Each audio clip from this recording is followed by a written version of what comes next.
establish and maintain those relationships.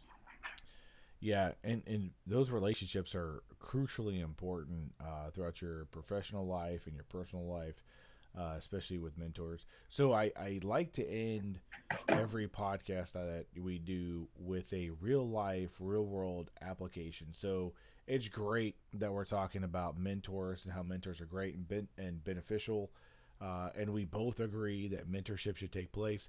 But how do we make it more than just lip service? How do we make this into something that we can do every day, and then challenge other leaders out there to action on it? Otherwise, we're just out here talking just to be talking. So, and I think you're right.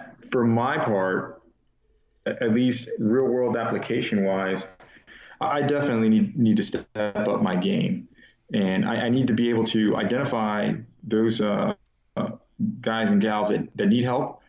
At the same time, identify the ones that are already performing, and to show them how mentorship can be value added, and how it'll improve the organization. Because at the end of the day, uh, most of us care about the organization, because if we take care of an organization and it stays healthy, it'll take care of us.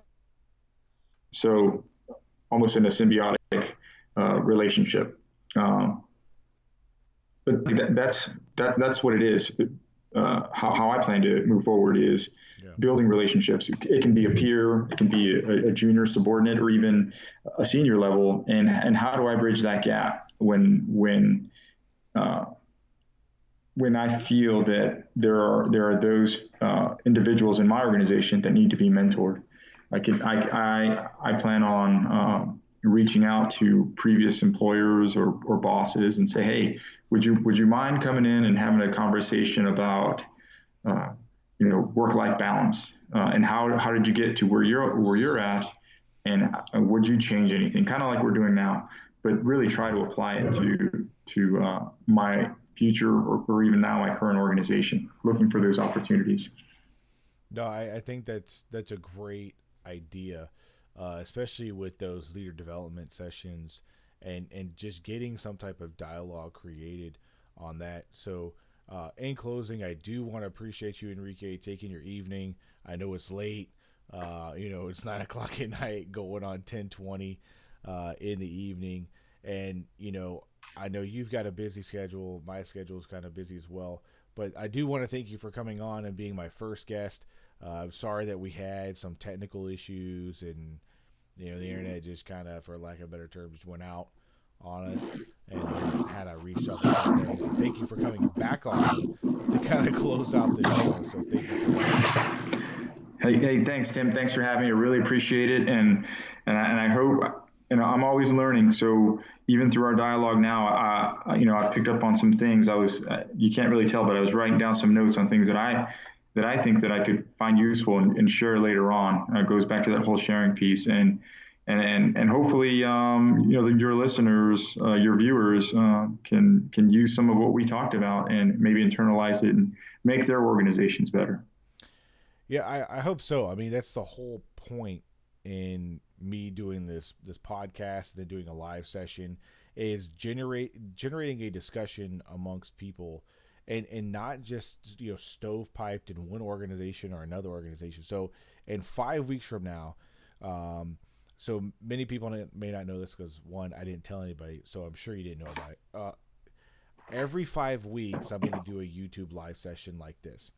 So the next live session is going to be somebody different with a different topic and a different perspective. So actually, my brother, who's a doctor and a pastor, so he has his doctorate and he's a pastor of a church as well. And I'm going to have him on the show to talk about different leadership principles and perspectives from his wheelhouse because it's different where you go. And eventually, I want to get like a small business owner on the show and have, hey, from a small business perspective, what leadership issues do you have? From a younger generational guy coming up and saying, hey, at your what's your foxhole, for lack of a better term, where you see the world in your perspective, how do you view life and how do you view leadership and what are you looking at?